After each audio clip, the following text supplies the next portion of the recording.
Coming to you from the Paranormal Warehouse, Destination Mystery paints the story for paranormal content, abnormal adventures, and the fun behind the investigations. Each week, Mike and Melissa will bring a new adventure that includes going to some of the most remote places in the West. They will tell the story behind the investigation and share with you the evidence they discover. This is not your regular paranormal show. These episodes will bring new content from locations that no one would think to investigate or explore. We will not only tell the spooky story, we will go to the location where the spooky story originated. Fasten your seatbelts as we take you on an adventure that will make you question what's normal and what's paranormal.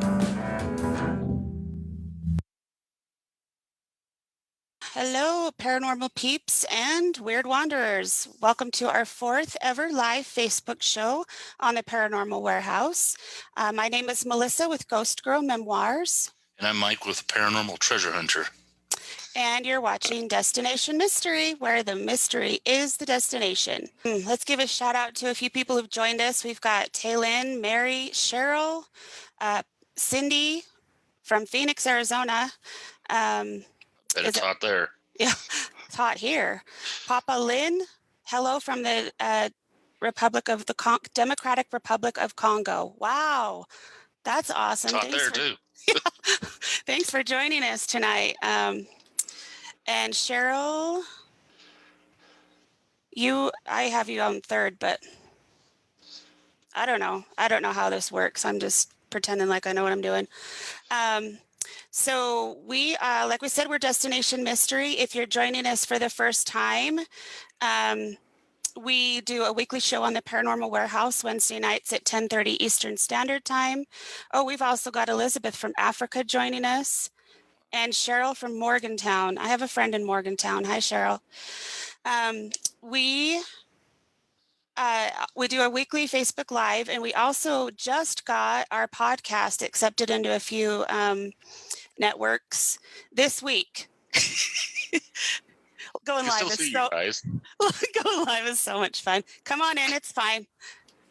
It's a free for all around here. We don't care. We are on Spotify, Google Podcast, Breaker Audio, Podcast or Pocket Casts, and Public Radio, and hopefully soon to be on a few more. We'll let you know as that comes along. Hi, Devin Hunter. I hope I said that right. If I mess up your names, I'm sorry. I get really nervous and I get a dry throat and I can't talk normal at all. But anyway, if you miss if you're joining us on the podcast and you miss any of the evidence or the pictures that we share, those will go on our blog so you can see them there. And we'll post them there so that you know kind of what we're talking about as we tell our stories. Hi, Vicki, Garrett, and Devin. So hi, Vicki and Garrett are joining us also. So anyway, we've got the podcast available for those of you who can't join live, and we also post this on our Facebook so you can watch it at any time. Let's give a few thank yous real quick. We want to thank Tyler for our music, Cosette for our trailer, Mark for our logo. We want to thank Sierra, Lauren, Taylin, Bella, Hobbs, and Curtis with Paranormal Teens. And we want to thank Michelle with Time Forgot. She does a lot of our phone or our photography and videos. She's great on investigations. She helps us capture some really good evidence, and she's also helping out with comments tonight, so we appreciate her being here, but she will not go on the camera, so she's in the background. Kids and the dog. Hi, Deb and Brandon from California. Thank you for joining. We are happy to have you here. This is an interactive show. We'll try to get to your comments. Sometimes we don't always see them pop up until afterward, but we'll do our best to get to those comments. So if you have any questions, feel free to ask. The more the merrier. And it is a family show. Once in a while, we'll tell a spooky story. But, you know, if you're okay with your kids and teens learning about paranormal investigation and stuff, this will be a good show. We won't swear. We'll try not to swear. We'll try not to swear. We also want to thank our spouses and our friends and those who hang out with us for putting up with our weirdness. Listen to our stories over and over again. Over and over again, because that's all we talk about. And we want to thank all you as viewers and listeners for this. Also, without you, we wouldn't be able to do what we're doing. So we appreciate you. Thank you. A shout out to our sponsors. We have Cache Valley Endocrine and Family Medicine, who keeps us healthy and able to go on these adventures. The Idaho Falls Plumbing Company and the Idaho Falls Diesel Company for taking care of Mike's truck and other vehicles so that we can get around when we need to. We do have spots open, and if you're interested in being a sponsor, you can go to destination-mystery.com, and there'll be more information on that page. If you're watching right now, if you could do us a favor and hit the share button, that will help us get the word out to more people and a bigger audience. So we would appreciate it if you would do that. And Mike, you got your destination gear today? Yes, I got my shirt. One of them. It's the logo. I got mine too on today, and I'll tell you I got the colored one. Tell you a funny story about that. So I haven't slept in like 2 nights because my brain won't shut up. And I got up really early this morning, got all ready for work. Real quick, Garrett is asking the best way to get started in investigating. Mike and I, when we first started, we didn't have any equipment really other than some cameras. And we just kind of went to places. We went everywhere and just tried to see what we could find and get. And towns. Yeah, ghost towns, abandoned buildings, that any place you can get into. You don't have to have fancy equipment. And in fact, we've gotten our best evidence on a small little recorder and a phone picture. Your thermal's gotten some pretty good evidence, but we didn't get that till later. Luckily, I have a business where I can write off that thermal imager. Mm-hmm. But if you could get a thermal, I'm telling you, that thing is pretty compelling. You can't really fake that, I don't think. Anyway, just find some friends that like to do the same kind of thing you do. Often it's best to learn the history before you go to a location and then try to ask relevant questions. And sometimes it's best just to go see what you get and then look at the history and see how accurate your findings are. Both ways have been very interesting. We've had really good success both ways. Surprisingly, it always blows my mind what we get. It doesn't have to be necessarily a haunted house or we've found stuff in locations that never would have guessed we would have got activity. So. Oh, my husband's trying to call. Yeah, I mean, we've found in places that never in a million years would you think. But, I think it's everywhere. I think it doesn't have to be a haunted location or an old building or where something tragic has happened, because I know spirits, I feel like they stick around and want to take care of their loved ones, and maybe they like to hang out in places that they were familiar with or happy with. It could have been a place where something very exciting happened for them and they like to hang out there. Gary says he uses dowsing rods. And he says, people tell me they are totally unreliable. I don't think that's true. I think if you're using them the right way, you can get some good evidence. And dowsing rods are an easy thing to use. And to start out with, I think it's perfect. I don't think there's anything wrong with that. Personally, I like to sit myself in the location. I like to be really quiet, and I just close my eyes and listen for a little while and see what I can feel, see what I can hear, kind of get yourself familiar with how the building sounds or whatever, and go from there. But that's how I like to start out. You have to be quiet and respectful. You come in loud and making noise and knocking stuff over, I don't think you're going to get much. Nope. It's always helpful if you introduce yourself and the people that are there with you and your reason for being there. So if there are spirits around, they're comfortable with you and they'll be willing to talk. Garrett says, I've been to several places, but people call me crazy for going. One good thing about being old, like Mike and I are, is that we don't care what anybody thinks. Clearly. We don't care. This is what we enjoy doing, and just be you. Have a good time and enjoy life. That's what Have it's fun. all about. Go outside and have fun. Yeah, who cares who thinks you're crazy? People will think you're crazy no matter what you do, so just ignore them. Oh, I was going to tell you about my shirt. So I got ready this morning, put my shirt on. I kept noticing I was having to pull it down. And I was like, what is going on? And then I'm like, I don't remember the logo being that big. And just about an hour ago, I realized I had it on backwards. All day? All day. Luckily, I only went to Walmart. So Everybody there's weird. So yeah, at least I wasn't in my pajamas. So Brandon's asking if some crazy things that have ever happened to us. Yes, we've had some really crazy things happen to us. We'll talk about a little bit of that as we go over our investigation notes from this location. And then next week's episode is going to be one of our spookier ones, I think. We're going to talk about the ghost town. Which one? The one that we just went to. Where Gilmore? we went. Yep. So that one will be a fun one to tune into. We'll let you know what happened there. Michael, for people that are joining us for the first time, do you kind of want to give them a rundown of what our show is about? Sure. How we're a little bit different than everybody else? To where we are. We grew up in a small town in southern Idaho, and there we had 3 channels, and it was stuff that we didn't watch a lot of TV. We didn't have video games or any of that stuff, so we had to go find our own entertainment. And there was an old dam by our house that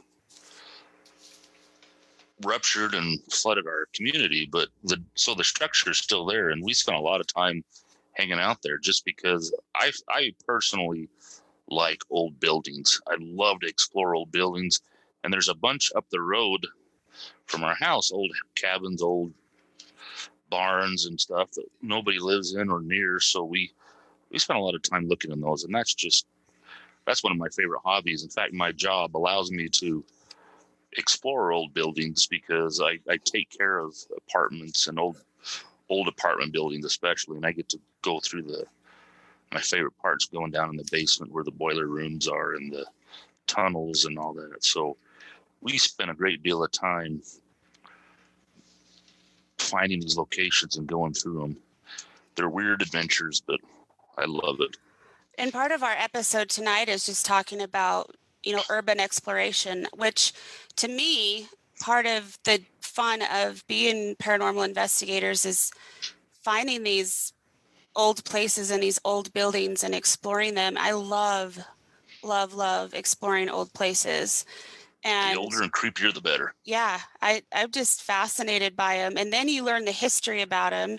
And that's always fun. And then you're hanging out with your favorite people that are like-minded and have a good time too. And these adventures, you just never know where you're going to end up or what you're going to find, or part of the mystery. It's part of the mystery, and we have a lot of fun. In fact, a lot of my followers are actually urban explorers and not paranormal investigators, because we do both, and both are equally as fascinating to me. I was going to say my favorite show probably ever was Destination Truth, that old Josh Gates, his first one. That's what he did. He would find the urban legend, do some research on it, and go try to see if he could see if it was true or not. And that was my favorite show. And I love to follow urban explorers on YouTube. But that's how we kind of got started. Our show will be slightly different. We're not going to go to the same locations over and over, the locations that everybody knows about. These will be places probably that you've never heard of. And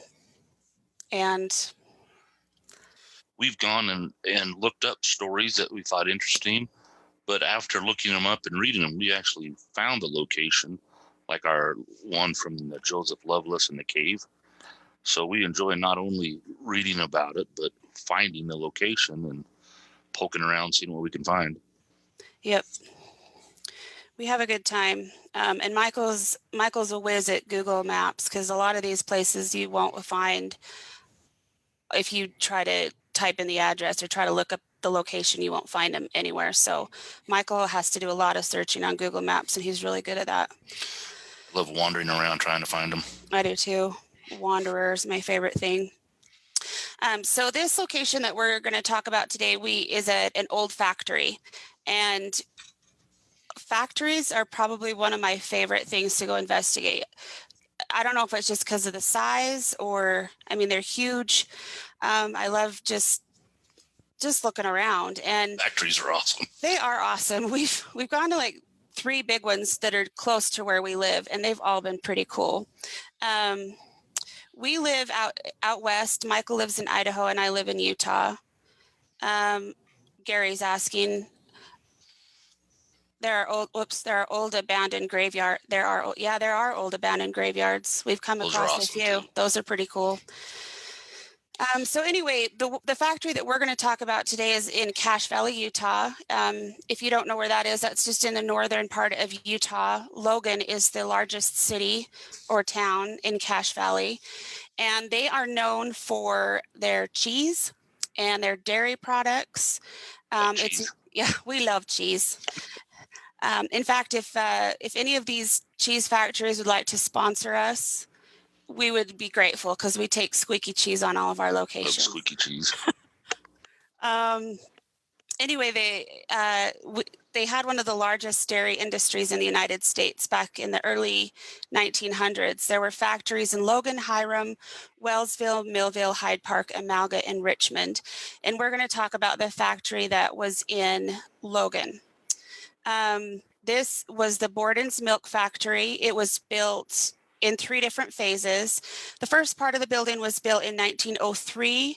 The second part was built in the 1930s, and then the last part was built in the 1960s. Let me stutter over everything. The evaporated milk was what they canned evaporated milk at this factory, and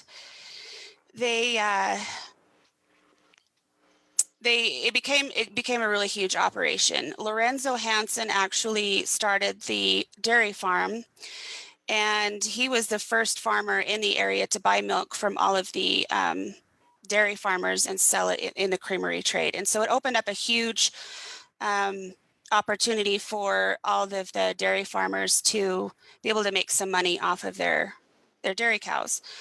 It was actually the single greatest stimulus to the dairy industry growth in northern Utah, and still, northern Utah is still one of the biggest places for that. I don't want to go into too much detail about all this, but he ended up opening 4 different plants here in Cache Valley. I didn't know that, and in fact, when I was doing the research on this, one of his factories I didn't even know existed is still standing today. I tried to find it on Google. All I could find was that it's still there, but it's abandoned. And so I'm like, well, I got to go check it out. And I couldn't find where it was. I knew the town it was located in, and that's it. And I even got on Google Earth like you did, and I couldn't find anything anywhere. So I decided to use my intuitive powers and go for a drive. And lo and behold, I drove right to it. Nice. It's a gift. I've been practicing. I'm not very good at it. Can you hear the cows in the background? Yes. They're across the street. They've been going crazy since we started talking about. Well, maybe you ought to check and see what's outside.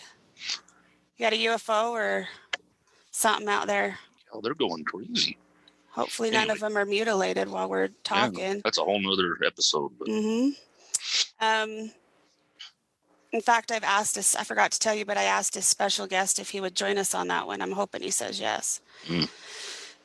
So anyway, I kind of, as I was doing the history on this place, I went kind of nuts because I learned about this gentleman that started these factories, and I was like, I didn't even know who he was until I started doing the research. But then, I found out where he lived.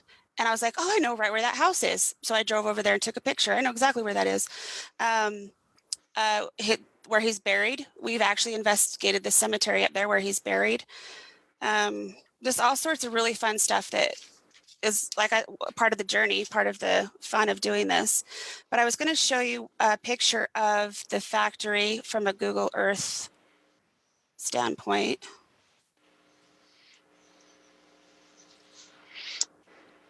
Could you see that, Mike? Yep. So that's a Google Earth picture of the factory that we went and investigated, and you can see that there are train tracks right in front. The train actually, I think it went by 6 times a day to haul milk out to other places. And just down the road is the train station, which is another place I'd like to get into. Yeah. That's what it looked like at the time. It's maybe 2 blocks away. Is that how close we were? Yeah. And today it's actually a restaurant today, but it's still a really pretty old building. And it just brought in a lot of trade. It doubled the population here, and just made a really big economic impact in Logan. So he not only started that company and built 4 more off of it, but he was also the largest dry farmer in the valley. What else did he do? He he established the Logan Municipal Electric Light Plant, which is just down the canyon. He brought in the Utah-Idaho Hospital, and he also served on the board as the vice president and then later the president of the hospital. And he was a trustee of the former Agricultural College of Utah from 1896 to 1906, and that's now Utah State University. And if any of you know about that college, it is one of the largest agricultural colleges in the United States. So that's a big part of the industry here in Logan. Anyway, so that's a little bit of the history of the building. I was going to pull up a picture of Lorenzo and his wife. I actually got this picture off of their life story, which is online. Well, let me switch through. And then I was just going to show you a photo of the stationery that was used during the time the factory was running. That's cool. And that was their house back in the day. And the house looks exactly the same. That's what it looks like today. And that's pretty house. It's a really pretty house. It's sitting in the history, what do you call it? The historical district. The historical district in Logan, Utah. It's been very well taken care of. And then I was going to show you his obituary real quick. Maybe. I thought I had these all ordered, so I wouldn't have to search. There it is. There's his obituary. And there are some other articles that talks about him and stuff, but that's the gist of it. So I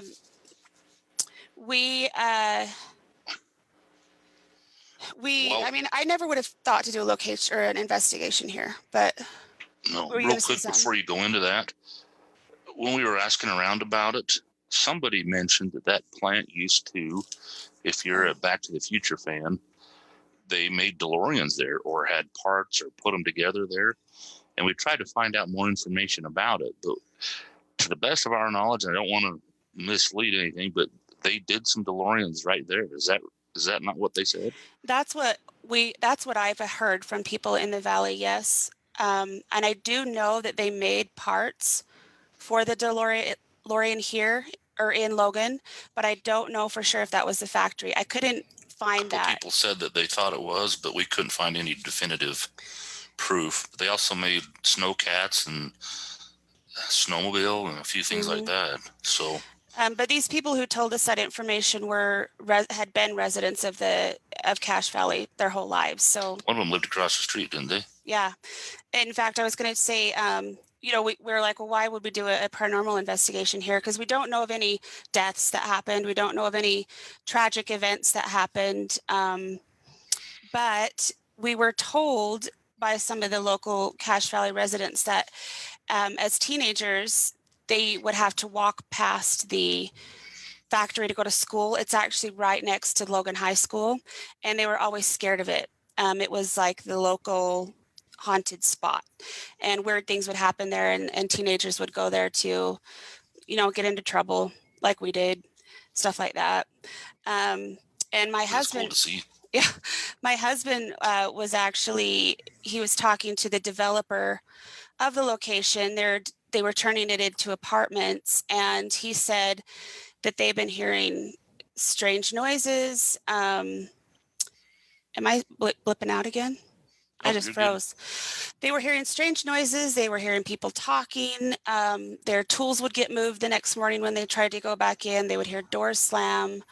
All sorts of crazy things were happening while they were trying to renovate the factory into apartments.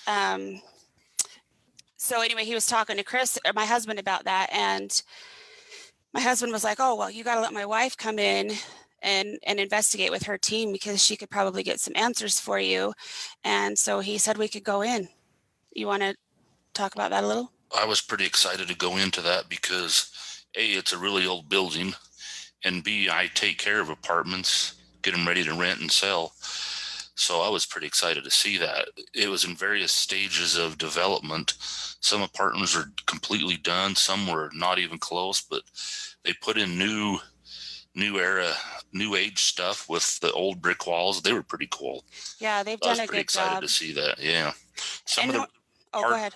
So some of the areas hadn't been touched yet, like that old storage room with that neat old door, and down there by the chimney. I don't know what it is about those big old chimneys, but I find them pretty fascinating. And we've had to go in every single one that we've come across. Yeah, we have to go we climb inside. I don't normally love it when they take these old buildings and try to turn them into something new and fancy, but they've done a really good job with this place. Better than tearing it down, so. I agree. I'll show you a couple of pictures of the building that we got while we were there. So we actually decided to go on the night of a full moon. This is a bad picture, but we went on a full moon. The moon was awesome that night, and you can kind of see this smokestack. This was taken out of the top floor window, and you can see Borden's, right? Yep, Borden's on that chimney. That was pretty cool. That room up top where we were going to do our investigation, I don't know what they use that area for, but man, what a loft and what a view. There's windows everywhere. Yeah, I wouldn't mind having that apartment at all. I wouldn't either. Here's some of the old machinery that they kept inside just for show, I guess, but I thought that was pretty cool. Yeah. There's the opening to the chimney that we crawled into and looked around, and that's our group from the night that investigated the place. And like I said, some of the fun is just taking a trip with your favorite people and being able to do fun stuff. Brandon, Brandon is saying that his mom worked at the hospital across the street. Yes, lots of stories. Is that across the street from the factory? I'm not sure. But there was an old hospital up there that Lorenzo Hansen built and helped bring to the town. So that would be an interesting place to go to too if it was still here. So anyway, we thought, well, why investigate this place? There weren't any tragic happenings that we could find. But after hearing the stories of the developers that were in there, we thought, well, probably a lot of it is just going to be residual. It's going to be people that used to work there or something to that effect. But we actually did get a few answers when we did our investigation. And I'm just going to kind of go through the investigation transcript. Michael? Before we get into that? Yeah. which was interesting. We were going to do our investigation up on that loft apartment where all those windows were, because you had such a good view of the town and the clouds and the full moon and the chimney. That's initially where we were going to do it, but we thought we better check it out first. And the last thing we looked at was that room where the chimney was, and that's where the least amount of work had been done. And we looked in there and took some pictures, and we decided to go back upstairs to do our investigation. But my son had to go find a bathroom, so he ran off, and we're working our way, laughing, having a good time. And there was a corner, and just where I got to that corner, I heard a deep voice say, I just heard 3 words. I didn't understand them, but it was almost could feel it in your chest. It was a deep voice. And I Kind of like yours. Yeah. Where it rumbles, but I didn't understand anything. And I thought it was my son messing with us. So I ran around the corner to kick his butt.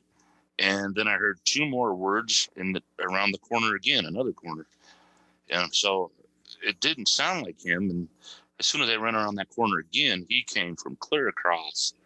He was in a complete opposite side of us. So we decided to do the investigation down in that room because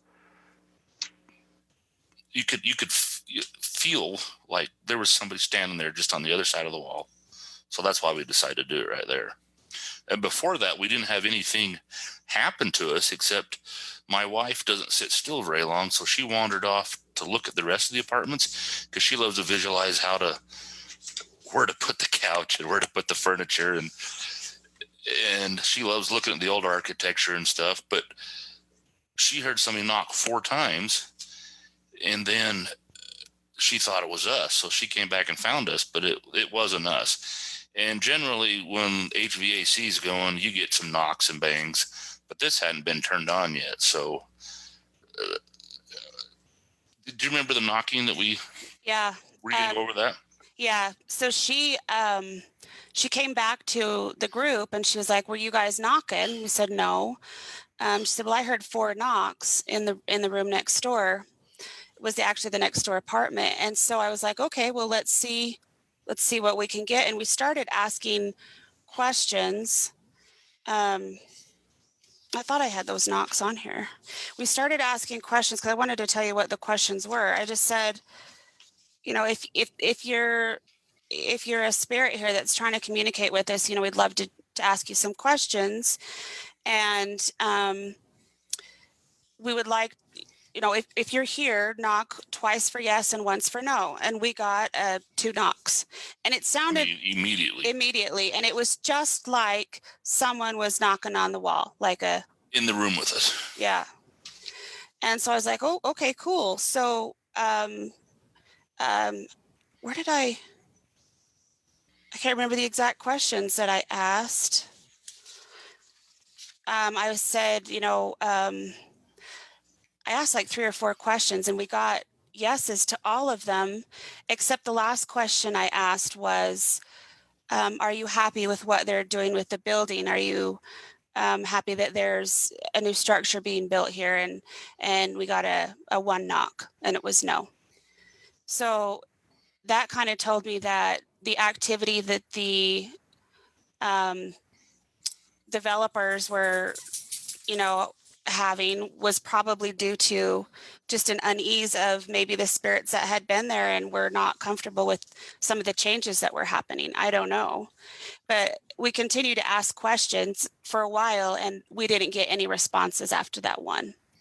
But we got definite responses to some of our questions, and I found that pretty interesting. In fact, of all the times that I've asked for knocks, that was probably the most direct one. And they were loud and clear, just like someone was knocking on the wall next to us. I wish we'd have documented better at the time, because 4 times that happened, 4 or 5. Mm-hmm. I know we got answers to at least 4 of the questions, and I thought I put it in my notes, but now I can't find them. We need to be better. Document. Yeah, as a paranormal investigator, document everything. And we've kind of had to learn along the way some stuff that's worked and some stuff that hasn't worked. But more than one camera rolling. Have more than one camera rolling, have a recorder rolling at all times, because you won't remember what you said. You never know when it's going to happen. And give them time to respond. And take notes. Like, it's not always easy to take notes in the situation, because a lot of times it's dark. But as soon as you're done, like, go home and write everything down that you can remember from the investigation, and that helps a lot. But anyway, so after Michael heard those deep voices and somebody talking in that last room we were in, we decided to use that room, and we did an EVP session. We asked, we always start off by introducing ourselves and who's in the room, and we just let them know that we're curious about the afterlife, and we would appreciate it if they could answer some questions for us. And that's basically what we say every time. We did get a deep male voice after that, but it was kind of inaudible. Couldn't really tell what it said.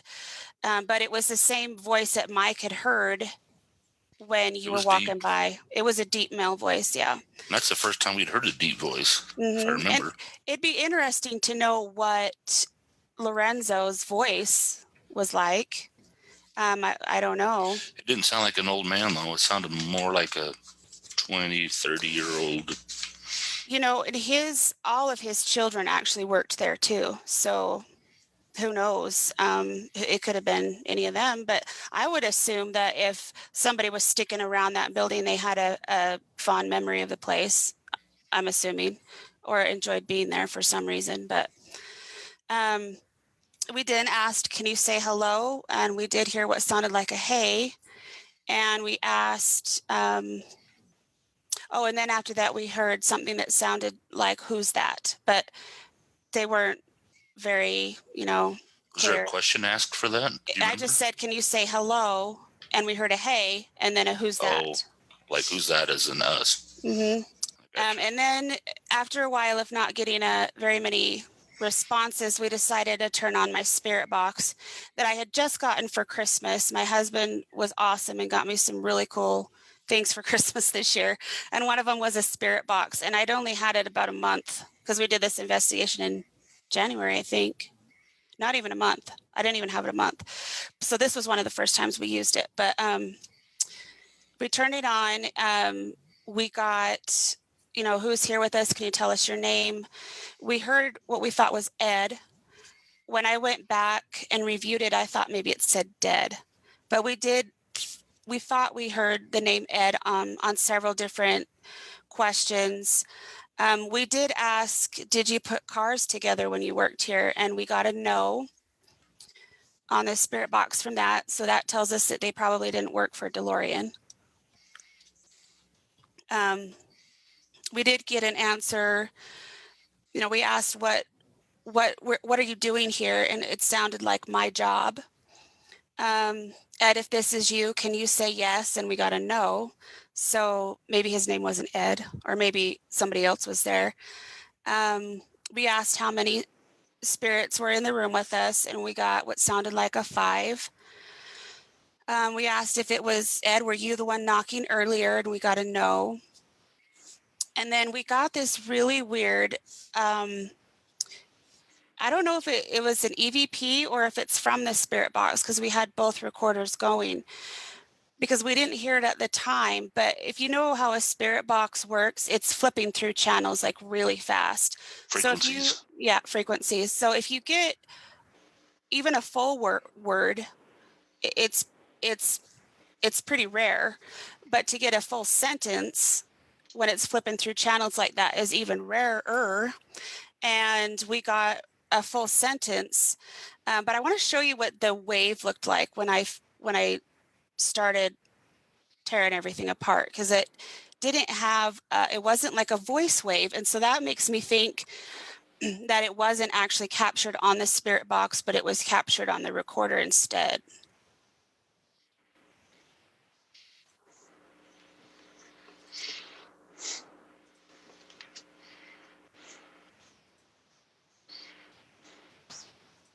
So this is what the wave looked like. And I'm going to play the audio for you so you can see that there's no distinct, if I was looking at that, I would say that there's nobody talking right there. It just looks like static. Can you see that, Mike? Mhm. So I'm going to play it for you with the, you'll hear the spirit box in the background.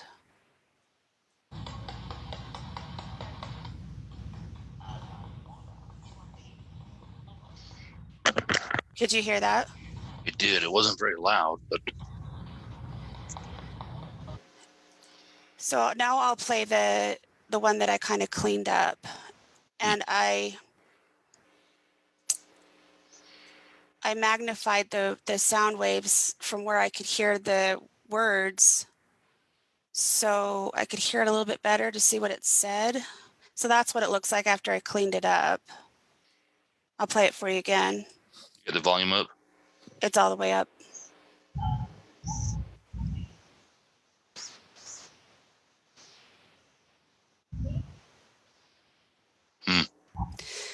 I hear I wanna be, and then a little bit later what sounds like here. I wanna be here, but it's the same voice. It sounds like a man with a deep voice. I don't know if that's similar to what you heard, because I didn't hear the initial talking in the back room. But I just felt that. I thought that was kind of interesting. Brandon is asking about the app that you see the YouTubers use on that ghost hunting. There's one that we use, but I don't remember what it's called. Do you remember, Michelle? It is called Ghost Detector.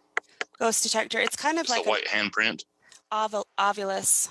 Yeah, is that what you're talking about? Yeah, it spits out words. And I've never been a fan of any phone apps because I don't think they're accurate. But one of my paranormal friends used that one and had some really good results with it. And so we've used it a couple of times and have some surprisingly relevant answers have come across that. We've even used it where there hasn't been cell signal or radio signal anywhere and have still gotten some pretty relevant answers. So I've never used the one that you're referring to. I don't know about that one. We are still learning ourselves. Yeah, and the whole thing I think is just trial and error and seeing what you did this time that maybe, something you could do better next time. But the other thing too is that when you're investigating the paranormal, it's not an exact science. You don't know what will be helpful in what situation. You don't have a lab to go to do these experiments. And so just trial and error, I think, kind of is the best way to go. I'm not going to say this right. Angel Christian Ibanez. She just said she's from Argentina. I've been to Argentina for 2 years, and you think I could read that name better, but welcome from Argentina. Yeah, my Spanish is my Castellano is a little rusty. So hi. It's better than mine. Brandon said he was talking about the Western State. Oh, the old Western State in Washington State, the hospital. That would be kind of fun to go visit. I've never been there, but if you want to invite us along, we'll come down. Yeah. We like Washington. We asked a few other questions. Were you the owner of the factory? Did you make cars here? Did you work in the milk factory? After Michael, so I was asking most of the questions to begin with, by the way, and we were getting some answers, but not a whole lot. So I was like, Mike, why don't you take over? And as soon as Michael took over, we started getting answers. I don't know why that is. It was getting late and I was tired and I was kind of dozing off, to be honest. And when you said that, my dogs are fighting. I couldn't remember what the building was. If it was a cheese factory or a milk factory, because we've been to several. So I asked, do you like this cheesy cow? I couldn't remember what it was. or the cars. And it's, you want to tell them, do you want to play that? It gave us an answer. So I'm going to play both. Immediately. I'm going to play the audio that we got from the spirit box, and then I'll play the audio that I kind of cleaned up. But I didn't ever actually say this word. But it was very clear then. Well, which one he liked better, or where he worked. So this is with the spirit box. You'll hear some stuff in the background, but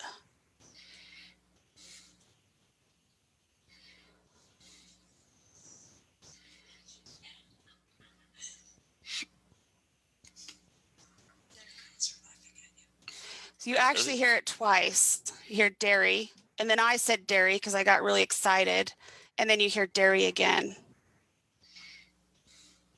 I'll play it one more time. Oh, you played it? I didn't hear it. Oh, I guess it helps if I share the screen. Okay, let's try that again. No, it started. Going live is so awesome. Okay, here you go.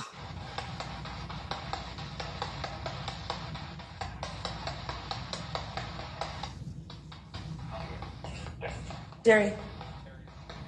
Did you hear them both? Faintly. It is kind of. My computer's pretty loud. I can't hear over it. I wish I could get the sound better on my end too, but I've got it up as far as I can go, and I do the best I can with the audio. I'm not. I've just kind of fiddled around with it. I don't really know what I'm doing, and I don't honestly have a lot of time, but I cleaned it up a little. I think you can hear it better when you've got the spirit box in the background, but I'll play the cleaned up one for you. Oh, let me share that.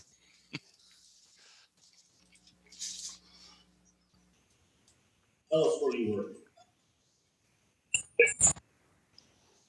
It's quick. It's this right here is the dairy part. It glitched, right? When it. That's it. That's the dairy. Well, it was so much clearer. Like I said, when you've got the spirit box in the background, I actually think that recording is clearer than the one I cleaned up, because when you magnify the sound, sometimes it just comes across as being really mechanical. It doesn't sound like a person. It sounds like a robot. That voice was very clear. Oh, Sierra said she heard both of them. Awesome. They have better hearing too. Yeah, when you get old, it's even harder. We should have one of them clean up the audio. They could do probably a better job than I could. But I think my theory on that whole thing is probably the majority of the workers in that factory were men, and they could relate to you better, and that's why we started getting answers, I think, when you were asking the questions. That's my theory. I mean, we've been in situations where the girls were able to get most of the answers, or our teenagers were able to get a lot of the answers. So if you're going with a group, take turns asking questions and see maybe who gets the best response. Because if you're not getting anything, try something new. If you're in where there might be a child, they like the orphanage that we went to, the young girl really didn't want to talk to a guy. I think she had bad experience with the guy. Mm-hmm. So when I left, it seemed to pick up a little more. So yeah, we went to a girls' reformatory school, and we had 3 teenage girls with four teenage girls with us, and we got some really good responses there. And I think that's why, because they could relate to the people that were there. Because they look like orphans, probably. They were little troubled teens, so. They were troubled teens. Little stinkers. So I wish we had a little bit more evidence to share from you from that investigation, but those were the only 2 clear audio clips that for sure we knew what they said and thought were interesting. I don't want to play for you a bunch of stuff that we're not positive on, or we never want to mislead you and make you think that we've got all this really cool stuff. We'll give it to you straight. I guess. What? No, that's something. fell where Oh, there was get a out your noise. recorder. There was a noise. It just, while we were doing these, we didn't know.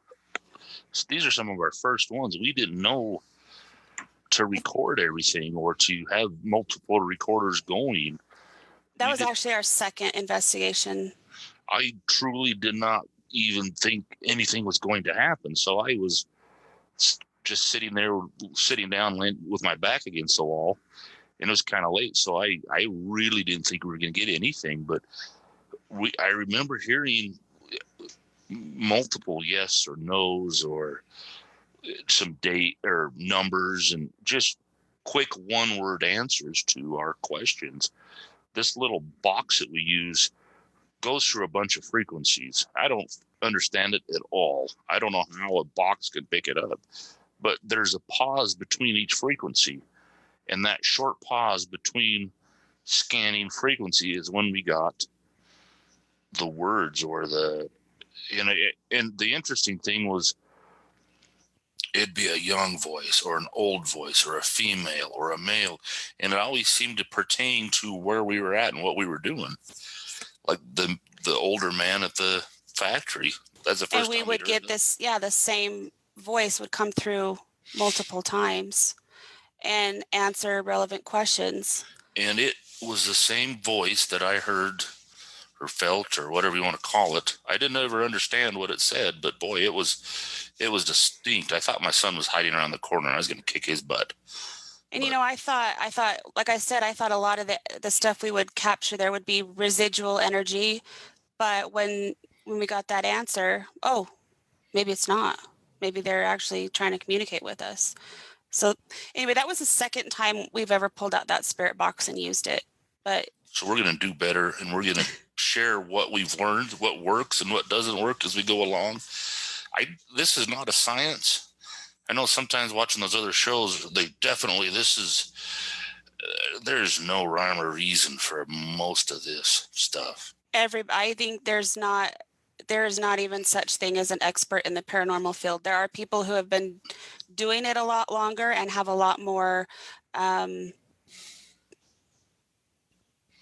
what's the word I'm trying to use? Why are words so hard? They have a lot more experience. That is a hard word. We need more of that. We've been around the paranormal, and we've always loved spooky stories and all that kind of stuff. And we've kind of done our own little paranormal experiments here and there. But up until just this last year or two, we haven't actually had actual equipment to go out and do them. So hopefully we'll get better as this goes. And we have gotten better. We've gotten a lot better. We'll learn with you. Yep. And we've learned to document. Okay, we've only got 2 minutes left. So we just wanted to, give a shout out to all the urban explorers out there. We love them. Or if you've never tried to go just urban exploring, do it, because it's a lot of fun. Please take care of the place that you go to. Yes. Be respectful. Don't trash it up, because then the rest of us won't be able to go use it. No graffiti, no taking things. Michael, did you want to talk about the veteran service that we want to support? Yes, I'm going to have to read it, though, because I can't remember the... That's okay. There's an app called Hero Care. It's Get the Care. What is that? Get Hero Care. It's all... Words are freaking hard. It's one word. Get Hero Care. So you can text Get Hero Care to 90999. Be there, Mike? Did I... Can you hear me? Can you hear me? You went mute. So I'm going to... Go ahead. You can text Hero Care to Get Hero Care to 90999. And these services range from responding to emergency needs for food, clothing, and shelter, referrals to counseling services, and other information on veterans cemeteries and burial benefits. And we just want to give a shout out to our veterans and let them know that we appreciate all that they've done for us and our country. And you can visit the redcross.org-get help military families for more resources. You can listen to our show on Spotify, Google Podcasts. I can't remember the others. You can also go to our website at destination-mystery.com, and we will also air this show on our Facebook page tomorrow if you missed any part of it. Thanks for joining us late, Bob. We appreciate you coming. And thanks to all of our supporters. We've got Chris on here right now that's supporting us. We'd like to say thank you. Next week, like we said, we're going to talk about some of our findings at an old ghost town that we went to a couple of weeks ago. That was one of the spookier experiences we've ever been to. That one spooked me. I'm not going to lie. I still can't hear you, Mike. Is it me?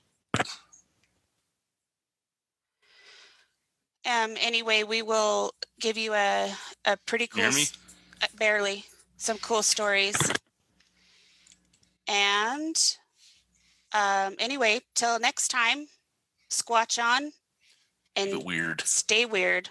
And remember that everything is an adventure. Have a great night, everybody. Thanks for tuning in. Bye-bye.